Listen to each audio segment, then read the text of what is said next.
¿Sí? Ok. Entonces vamos por aquí. Por acá. Allá, esta es la otra clase, que es la de mañana. Esta de acá es. Esta es. ¿Estoy compartiendo pantalla? ¿Me confirmas? Sí, sí, doctor, sí se ve su pantalla. Tema inmunidad Correcto. innata. Ujú. Correcto. Cuéntame, ¿cuántos estamos en clase ahorita? Estamos 65, doctor. Ok, entonces podemos comenzar de ahí, ¿verdad?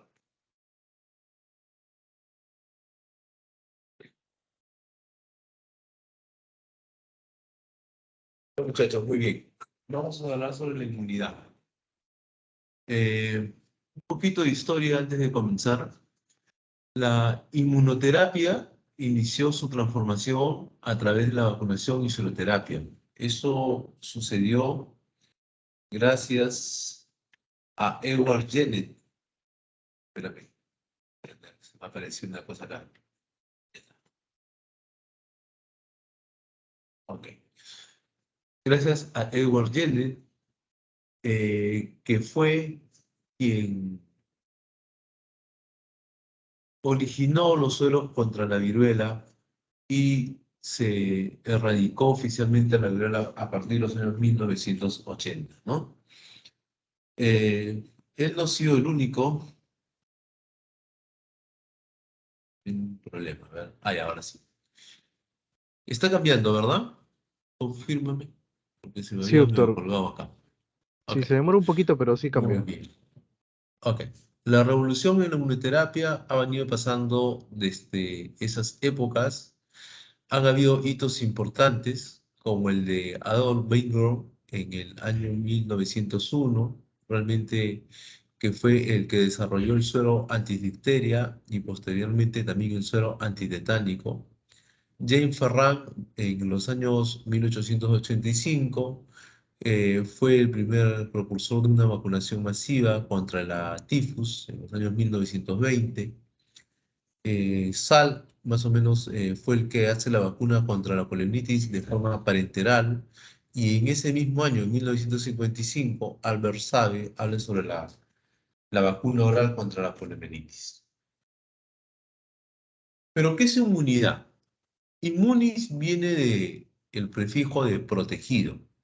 Es una capacidad defensiva frente a agentes no patógenos que se manifiestan de una manera muy eficaz en organismos superiores. Está constituido por un complejo de sistema de biomoléculas y células capaces de neutralizar y o destruir agentes patógenos. Basa su principio de acción en distinguir aquello que no es reconocido como propio. Capacidad de aprendizaje y de memoria también. El sistema inmunitario son las células y factores humorales responsables de defendernos.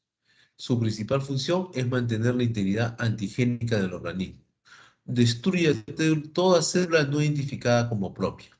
En algunos casos también puede darse que hay células propias que por alguna razón van a expresar algún tipo de antígeno o algún tipo de expresión para que no sea reconocido como propia y se desarrollan las enfermedades autoinmunes.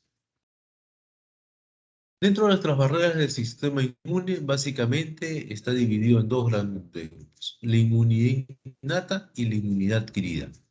Dentro de la inmunidad innata tendremos que hablar primero de las barreras físicas, posteriormente de la propia inmunidad innata, que es el tema de hoy. El día de mañana hablaremos de todo lo que es la inmunidad adquirida. Bueno, vamos a comenzar hablando de las barreras físicas y dentro de ellas, pues la principal barrera física que tenemos es la piel, que con diversas células van a organizar una respuesta inmune, ¿no? Las barreras físicas más importantes son la piel, la mucosa, Los epitelios químicas, constituidos por los pH de los fluidos, principalmente el pH del jugo gástrico, lípidos, poliaminasas. Hay barreras bioquímicas con enzimas, proteínas de fase aguda, microambientales a través de la flora saprófita intestinal o vaginal, y también con células a través de la fagocitosis de los polimorfos nucleares y de los macrófagos. ¿Qué características tiene la inmunidad innata? La característica es que no es específico el espectro, no aumenta con la exposición y tiene una respuesta casi inmediata. La inmunidad innata es la primera en aparecer y por lo tanto, por su aparición rápida, va a tener la característica de no ser específica. Cualquier cosa que sea reconocida como extraño, va a inmediatamente a haber una respuesta. Antes de hablar de la inmunidad innata en sí, vamos a hablar de las barreras físicas. Y ahí hemos estado comentando sobre la piel. La barrera física y mecánica que impide la penetración de los gérmenes. Está conformado por un estratocorneo grueso en las zonas de mayor riesgo traumático y su acción de barrera física se ve acompañada del efecto bactericida del pH ácido del sudor, la secreción sebácea y ácidos grasos. Otra barrera física que habíamos comentado son las mucosas. El principal ejemplo es el epitelio ciliado bronquial, la secreción mucosa moca que gracias a sus adherencias atrapa bacterias, esporas y otros elementos particulados. El epitelio ciliar que con un movimiento ritmo produce un efecto de barrido y expulsión hacia la parte alta de las vías respiratorias. A nivel del tracto digestivo hay el moco gástrico y el pH gas ácido del estómago. Son enzimas proteolíticas pancreáticas que también vienen a conformar parte de la barrera químicas, acción bactericida de las sales biliares sobre determinados patógenos. Dentro de las barreras bioquímicas tenemos las lisoenzimas, presentes en múltiples secreciones, lágrima y saliva. Destruye el proteoglicano, la pared bacteriana, actúa a nivel de la unión del N-acetilglucosamida y el ácido N-acetilmucarímico. Hay proteínas también de fase aguda, básicamente la interleuquina 1, la interleuquina 6, las principales de la respuesta inmunitaria natural. Se incluye la proteína C, reactiva, amiloide sérico, amitripsina, fibrinógenos y varios componentes del sistema del complemento. Dentro de sus funciones es unión a las bacterias, activando el complemento, favoreciendo la fagocitosis, la ozonización, que lo vamos a describir después, modulación de la función del neutrófilo del monocito, actividad antiproteasa y inhibición del FAF, del factor activador de plaquetas. El complemento es otra de las barreras que vamos a estudiar, es un conjunto de proteínas plasmáticas de activación secuencial con diferentes funciones biológicas. Básicamente la ozonización, la quimiotaxia y la lisis de la membrana celular. También se actúa en la vía de los interferones, principalmente el alfa, el beta y el gamma. El alfa relacionado con los leucocitos, el beta con los fibroblastos y el gamma con los linfocitos T y las células natural killer. Función, inhibición directa de la replicación viral, acción antiviral directa por aplicación del macrófago y las células NK. Acción antineoplásica y efecto inmunorregulador. También hay un tipo de barrera que es la bacteria microambientales, formadas por las floras saprófitas que compiten con patógenos a través de la secreción de modificación del pH, liberación de péptidos con activación antibiótica, ¿no? El ejemplo más claro de eso es los bacilos que se encuentran en la vagina, el bacilo de Doberman, y la flora bacteriana intestinal, es otro ejemplo, y la flora orofaringia saprófita. Este es un recuento de lo que ya han estudiado. Todo viene de la célula primordial hematopoyética, que a su vez va a dar orígenes a dos grupos, ¿no? al grupo progenitor mieloide común y al grupo progenitor linfoide común. Del grupo progenitor linfoide común estará más relacionada con la inmunidad adquirida, con las células T, con los linfocitos T, con las células plasmáticas, las células B. Y el progenitor mieloide común estará más relacionado con la inmunidad innata, pues ahí se encuentran los eosinófilos, neutrófilos, basófilos, el monocito, el mastocito y el macrófago principalmente. Componentes de las células de la inmunidad innata. Está conformado por macrófagos, neutrófilos, células natural killer, eosinófilos, basófilos y células dendríticas. Este es otro esquema de cómo vemos cómo se van dividiendo y cómo las estirpes celulares van a activar la inmunidad innata y la inmunidad aprendida o adaptativa, ¿no?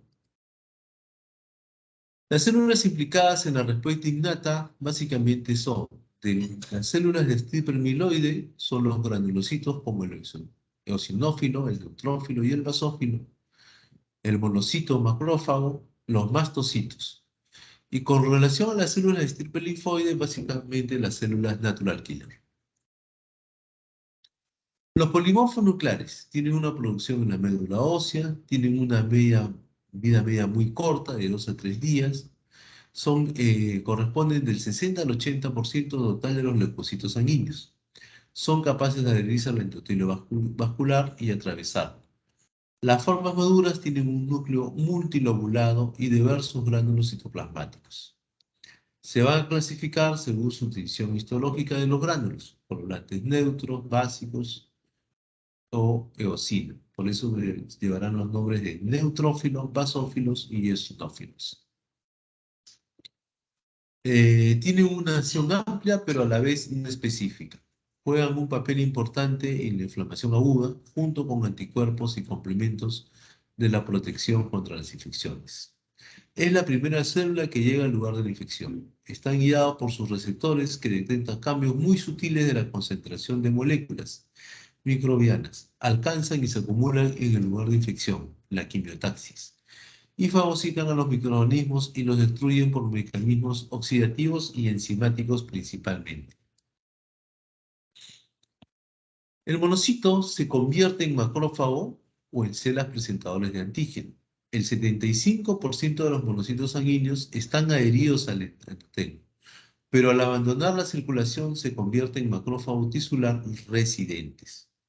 En su membrana existen moléculas de adhesión e interacción con el endotelio vascular para su migración, teniendo diferentes formas de expresión, como el FA1, el PAP1, el P150. Básicamente hay dos tipos de mastocitos, los M1 y los M2. Los M2 están inducidos por interleuquina 4, interleuquina 13, y tienen que ver más con la inmunidad adquirida.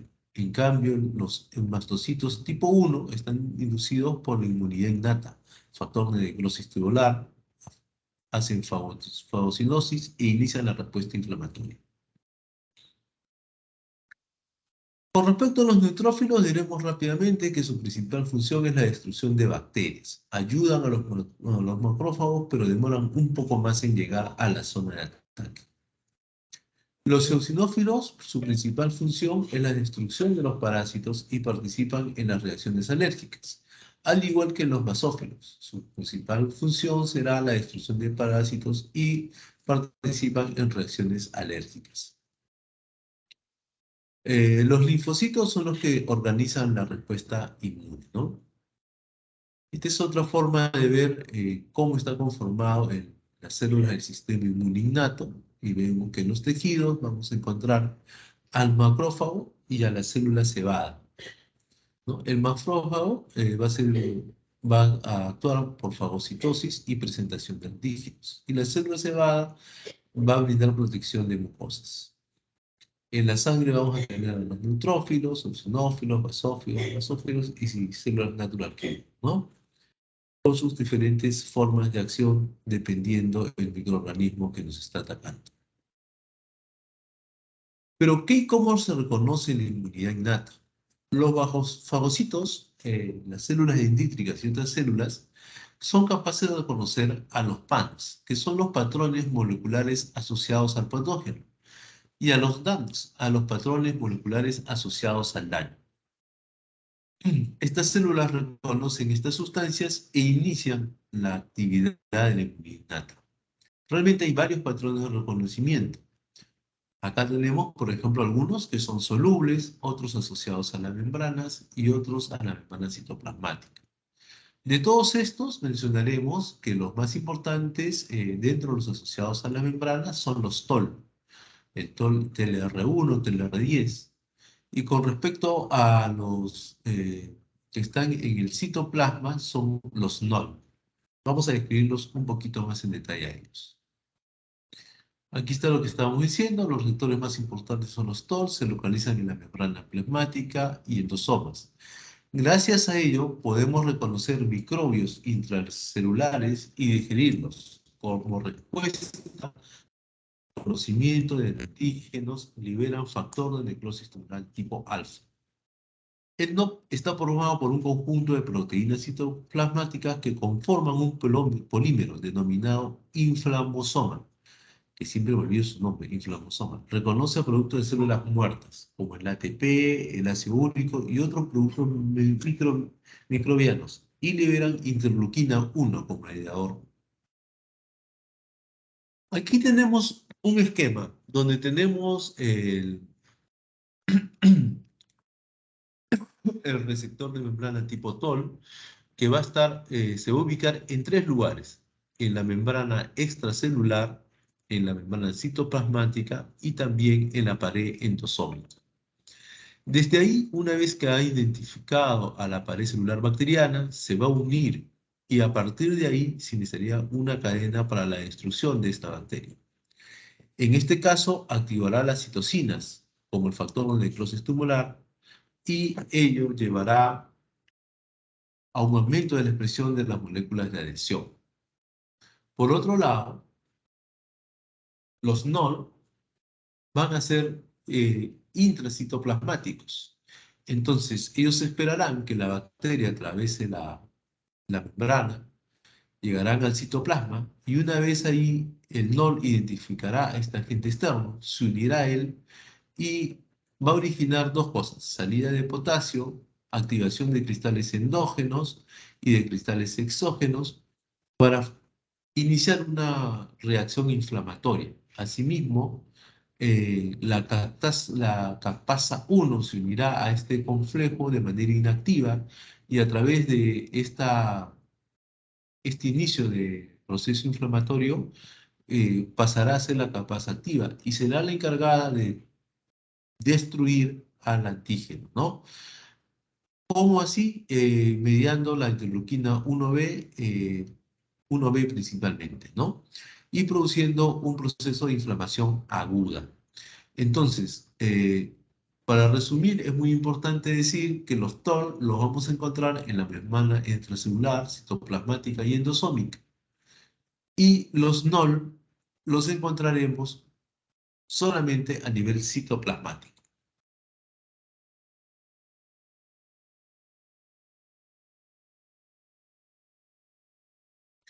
Estos son una serie de los principales receptores TOL que vamos a tener. De repente el más importante es el TLR4, donde tenemos reconocimiento de la Escherichia coli, ¿no? Es uno de los principales y van a ir diversificando, ¿no? Esos son los principales receptores que tenemos tipo TOL. Los macrófagos van a activar la inflamación vía activación de la vía del NF-κB, producción de citoquinas, y las principales citoquinas que se van a producir en este proceso serán el factor de necrosis tumoral alfa, aumentando la permeabilidad vascular, la interleuquina 1, biógeno, activación endotelial, y la interleuquina 6 de fiebre. Asimismo, se activará la interleuquina 8, que servirá para la detección de neutrófilos, y la interleuquina 9, 12, que promueve el TH1 adaptativo, ¿no?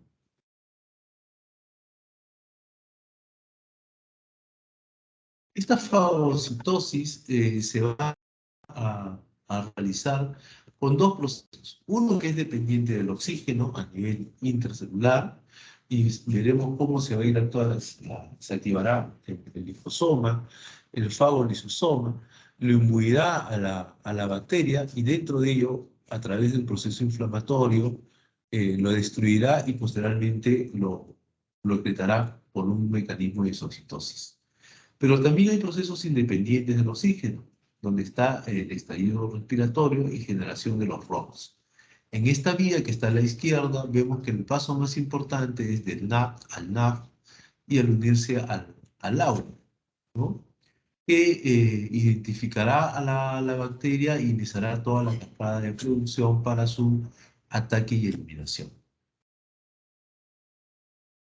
Habíamos hablado de oxonización. ¿Qué cosa es la oxonización? Los macrófagos tienen receptores en las membranas para oxinas, la inmunoglobulina G, el complemento C3b principalmente. Los macrófagos que son marcados de esta manera, lo que van a producir va a ser un llamado de las diferentes células para que haya una gran fagocitosis. Se multiplican por 4000 veces aproximadamente. Otro proceso importante es la extravasación de los leucocitos. El primer proceso que se va a dar es el rodamiento, ¿no? La membrana endoterial expresará una proteína que es la selectina. Esta selectina se unirá a una membrana específica que es la Cialis-Lewis. El problema es que esta unión es una unión muy leve, muy débil y fácilmente va a romperse. Pasando al siguiente paso, que es el rodamiento. Entonces, no va a ser hasta que encuentre en esta membrana endotelial una expresión de integrina con la cual sí formará un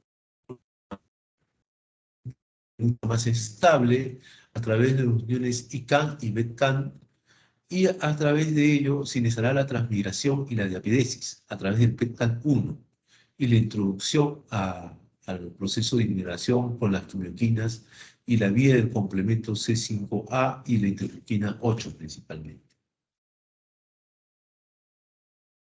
Esto es lo mismo en otro gráfico, como vemos cómo llega el leucocito, se unen débilmente, se produce el fenómeno del rodamiento, posteriormente a través de la integrina, se hace el fenómeno de adherencia mucho más firme, la diapedesis, que es la introducción dentro de la membrana endotelial, y la posterior migración hasta la llegada de los macrófagos y la activación de toda la cascada. Las células natural killer son linfocitos grandes, granulares, con gránulos azurófilos característicos. No fagocitan, no adherentes, sin inmunoglobulinas de superficie. Es diferente del linfocito T citotóxico. Es una estirpe celular no conocida, aunque está más relacionado con los linfocitos. Es un grupo celular heterogéneo. Dentro de las células cleares, los linfocitos son parte de la inmunidad innata, son los vigilantes, son la última de repente barrera que tiene la inmunidad innata. Tienen un CD16 receptor que va a ser muy importante, ¿no? Ya que este CD16 receptor va a unirse a una proteína que va a dar señaladoras activadoras y por otro lado vendrá otras señales inhibitorias. Viene la célula natural killer y al reconocer que tiene ambas señales, lo reconoce a la célula como propia y no origina ningún tipo de mecanismo de defensa. Sin embargo, cuando falta una de estas proteínas, finalmente la membrana inhibitoria será reconocida como una sustancia extraña y dejará una cadena de ataque inmediatamente, ¿no? Las células natural killer destruyen células infectadas por virus principalmente. Es un poco de lo que estábamos diciendo, vemos cómo los anticuerpos se unen a las células, el factor C16 los reconoce,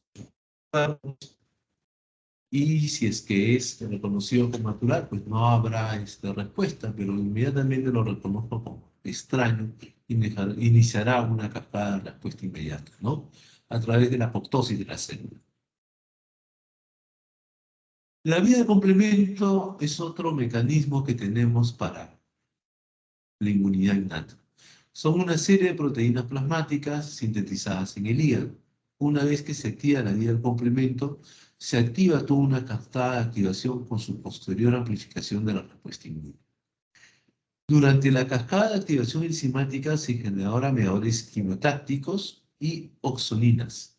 Los mediadores quimiotácticos estarán relacionados al llamamiento de las diversas células y las oxinas estarán destinadas a la marcación de los patógenos para ser reconocidos como estadios.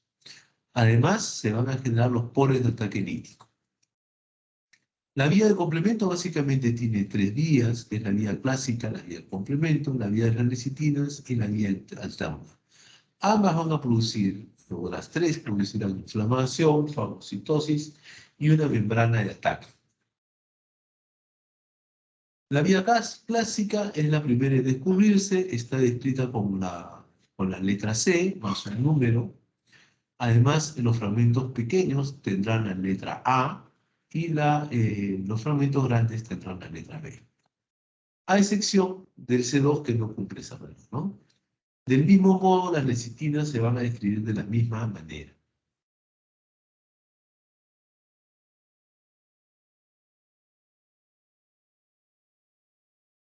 Vemos cómo en la vía del complemento, vemos que el complemento 1Q es la proteína de reconocimiento y que a su vez va a tener dos subpartes, que será la C1R y la C1S, proteasas de adhesión a la membrana del patógeno. Este complejo llegará así, ¿no? Y de ahí se les harán las funciones de quimiotaxis, que ya lo habíamos dicho, que básicamente es atrae leucocitos, oxonización, marcación del patógeno y complejo lípico o poro de ataque lítico. Aquí podemos ver con más detalle cómo es efectiva la vía de complemento. El C1, con sus dos partes, se va a adherir a la superficie del patógeno y posteriormente se va a desdoblar y va a ser el lugar de resección del C4. Este C4 vendrá unido a un C2 y a partir de ahí se dividirán y se formarán dos complejos, el C2A y el C4B. El C2A que puede quedar libre o unido al C4B y este C4B se unirá de una manera no muy estable a la superficie del patógeno. Es ahí donde aparece la vía clásica del complemento C3, la C3 convertasa, que es muy importante porque se dividirá a su vez en C3A y C3B. Este C3B sí se unirá a la superficie del patógeno de una manera estable. ¿Para qué? Para formar con el complemento 5 a 9, es decir, C5, C6, C7, C8, C9, una membrana de ataque y producir la lisis del patógeno. Un poco el resumen de lo que estamos viendo es esto de aquí.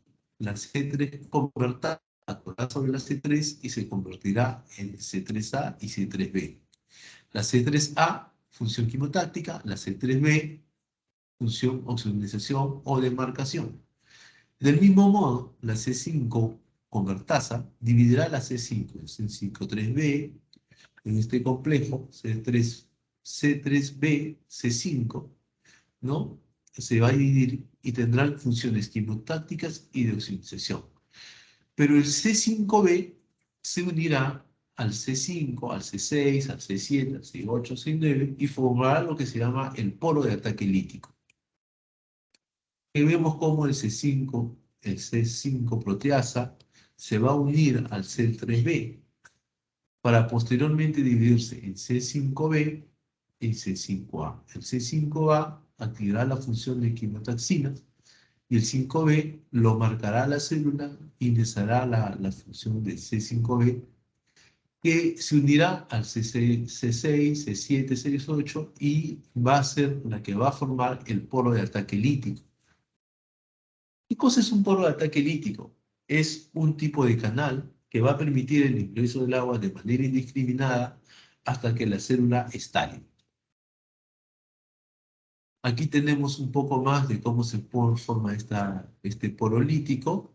Vemos cómo se van uniendo al C5b, tanto el C6, el C7, y van conformando este complejo de porolítico, que no es más un canal de ingreso de agua de manera eh, sostenida hasta que la célula comienza a hincharse y de esta manera explote el patógeno. En el lado de las vías de las lecitinas, usa características también de los patógenos tipo PANS, y básicamente vemos que el MBL está formado en el hígado, mannose y fructosa. Las ficolinas tienen tres tipos importantes, la L, la H y la M, siendo la más importante la H. Y los más que son simógenos, es decir, moléculas que no tienen mayor actividad, ¿no? Sin embargo, acá podemos ver que las deficiencias del NBL y el MAX2 están muy relacionadas a infecciones respiratorias. La vía alterna es una amplificación de las otras vías, es por activación espontánea y por acción de dos vías, hidrólisis y la de hidrólisis espontánea, ¿no? Aquí vemos cómo el C3b convertasa también se va uniendo al factor B, posteriormente al factor D, y conformará un complejo C3b-BB que activará la vía del complemento a través del C3a, ¿no? Y de ahí se iniciará el ataque para su destrucción de los patógenos a través de hidrólisis espontánea o TIC-COAR.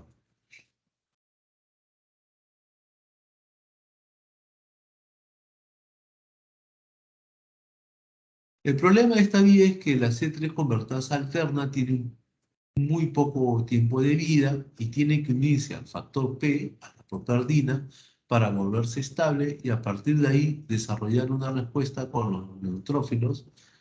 Y esta deficiencia de proverdina está muy relacionada en pacientes que tienen Neisseria meningitidis, ¿no? La deficiencia de esto se ha visto en pacientes con Neisseria meningitidis. Al final de las vías podemos decir que las vías de lecitinas, de repente, su factor más importante está a nivel del C4B2A, de la vía clásica del complemento está en el C4B2A, de la vía alterna está en el C3B, ¿no? Y en su fase fluida en el C3, en el C3, que es una molécula de agua más las partículas B y B.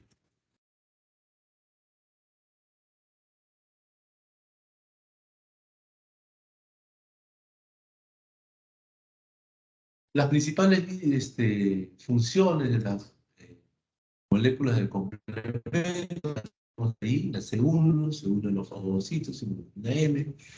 La C3 está relacionada con la capacidad anafilotóxica, la C3b con la osmotización, la C5, B que inicia el MAC, C9 que forma el canal del MAC, ¿no?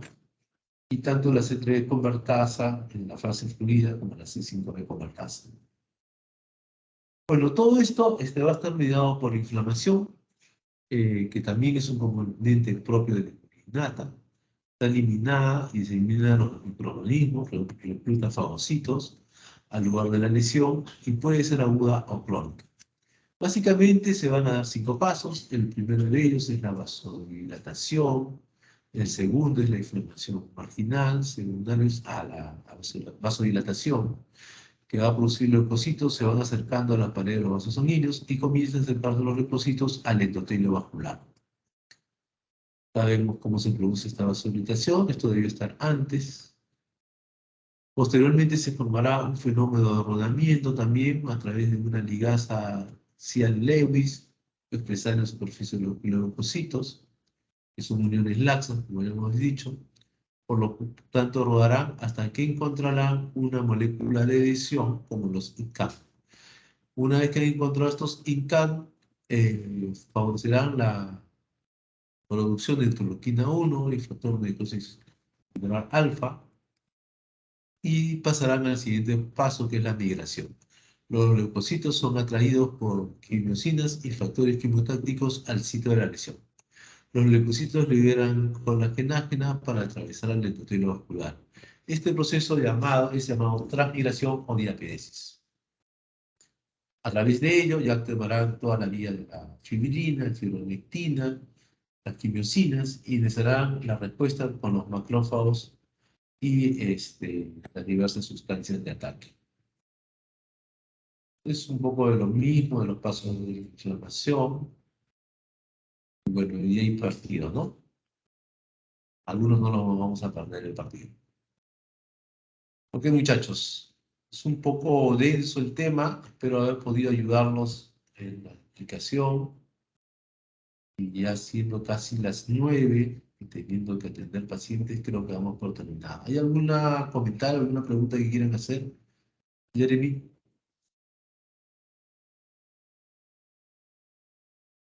No veo las manos alzadas, doctor.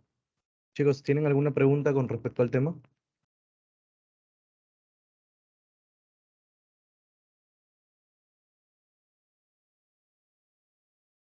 Ok, entonces quedaríamos para mañana.